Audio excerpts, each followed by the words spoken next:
Being an entrepreneur is no mean feat, especially in emerging markets. Entrepreneurs have to claw their way through various challenges, business model development, market fit, with little or no support. Few are able to survive in this cutthroat environment. This crop has taken me all over the world. We're in a place called Loima, and when we were just about to start our meeting with farmers, we had gunshots, and we had to drop everything and run away. I've slept in airports, waiting for a flight to go and meet a customer. We've lost money. I've been conned by somebody that I know. Our consignment has disappeared between here and Mombasa. I think this has been the most pungent pleasure in my life. My name is Margaret Komen. I'm currently the CEO and founder of Mace Foods Limited. Our core business is value addition, transforming the product so that it's available for the consumer to use. We are supplying pure chili products and byproducts. So we have really specialized in the chili line. We've innovated a lot along the chili product line. There are 250 varieties of chili in the world. We are only handling 6. So, Margaret, why chilies? I did part of my internship in a German company, and they were blending spices, several spices. And because they don't produce spices in Germany or in Europe, basically, they were importing over 80% from other parts of the world. And that really intrigued me because I realized there was an opportunity for export. And so I decided to attend a trade fair in Germany.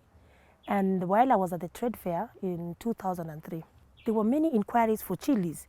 And at first I didn't understand why chilies. And I just discovered that year that there had been a ban on chili import from India because of carcinogenic dyes. And at the same time, Zimbabwe was having a lot of problems with farming issues. And so they were one of the largest exporters from Africa. So there was a shortage in chilies.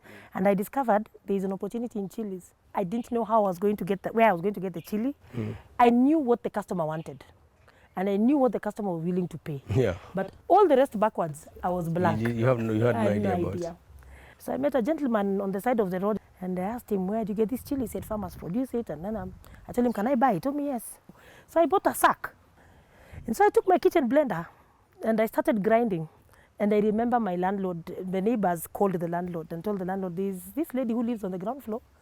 All our children are sneezing. She's busy grinding chilies. Yes, in the neighborhood.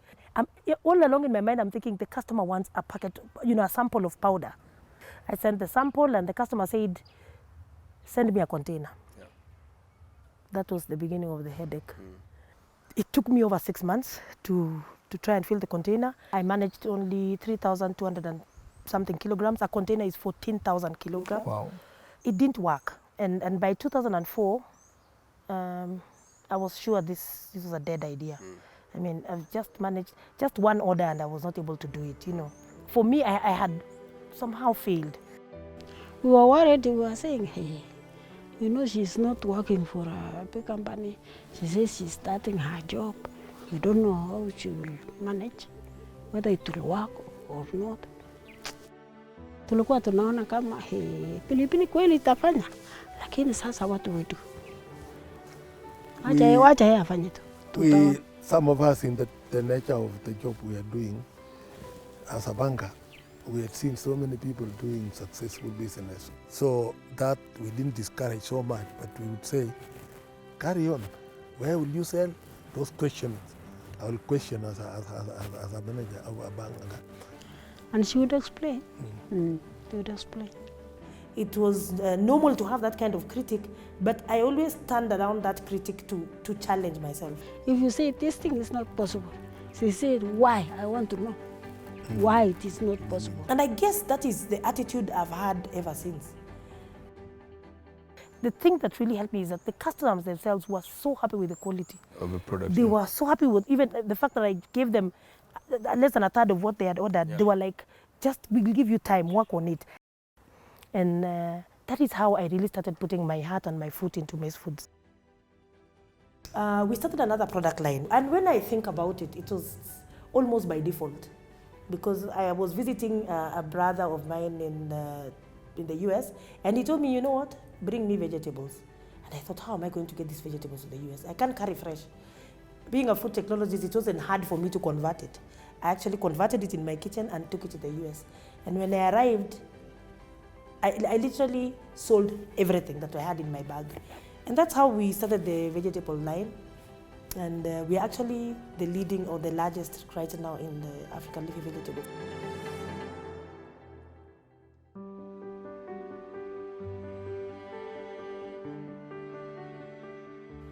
You won't believe it that it took me 8 years to realize that I was not a business person. I knew how to do the chili, I knew how to do everything. I can talk to farmers, but then I just realized I knew nothing about running a business. Yes. Martin, I went back to college because I'm telling you, I used to sit with my accountant and I was just nodding, but I did not know what a balance sheet was. I was asking myself, why do we have to do these things? What is P&L? What is profit and loss? For what? And why does the bank ask me to produce those documents when they want to give money? They can just look at my statements, there is money, Some things were not making sense because I have the product, I'm converting the product, I'm selling. Why all this drama around this? What are some of the most pivotal trainings that you've had that have helped propel Mace Foods to where it is today? Academic is very difficult to apply in the business field. And so I applied for Goldman Sachs. And then the next one I attended was Vital Voices, but that's more of a leadership training. Then I joined the accelerator program at E for Impact. Just right in the middle of COVID, through the Kenya Catalytic Fund, I found out about Sinapis. And somebody called me and told me, would you be interested in a course? It's happening online. So I joined the Sinapis Academy. Yeah, and I guess that's why I'm sitting here with you, because that led now to Sinapis Ascent. So right now, the Mace Foods management team, we are undergoing a program by Sinapis. It's Sinapis Ascent, where we have had an opportunity to go through all the aspects of the business and empowerment in terms of what is required for us to get to the next level. So what Ascent brought was, it gave us the opportunity to think together, to think as a team, to visualize together, to disrupt our business model, which was, I think, one of the best things that happened to us, because for me, it felt like I was no longer alone. As you spoke, I was just thinking about the chili that we see on the table and the journey that chili takes. How do you see Mace Foods adding value to the value stream beyond just profit? It starts from the inputs. It's the seed. And I remember approaching many seed companies and they were just taking a calculator and saying, how many packets of seed will you buy? And for them, it wasn't making viable sense. If a seed company is selling tons of seed maize, and you're coming to tell them, I want only 40 kilos of chili seed, nobody will invest in that. And that was my biggest challenge. And that was the first value that we started to add. So I approached University of Eldoret, and we worked together to select and multiply the chili seed varieties that we're currently using. 20 years ago, I would never have imagined having over 2,500 farmers. We don't have our own farms, and this was deliberate because the most exciting thing is working with farmers, because the diversity it brings in the whole work setup is very different. So you go to a farming setup, they don't have a commercial product, they're producing maize for subsistence, they have maybe some chickens, but there is no crop that is giving them cash. And it was nice to start working with the farmers and start seeing them earning money. Nilifikiria nikasema sasa nitafanya nini kwa hii watoto ndio wasome. Halafu nikaona sasa nilianza na pilipili tu karibu 1 nikapeleka Mace Foods na mboga. Nikaona hiyo vitu inatoka, pesa inatoka. Nikaona sasa waje nikae na Mace Foods wakinisaidia kunisanyia pesa. The end of the month nikipata kama 20,000, kama ni watoto waine wako kwa shule mimi naweka 5,500. I'm seeing an opportunity for Mace Foods to create a social enterprise that will have a positive impact to farmers that we directly work with. For the women at the aggregation center who initially they didn't have any source of income, they didn't have any activity that they were able to do on a day-to-day basis.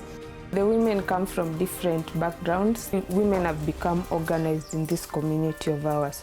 We are more empowered right now. We know that as women, we just don't have to sit at home.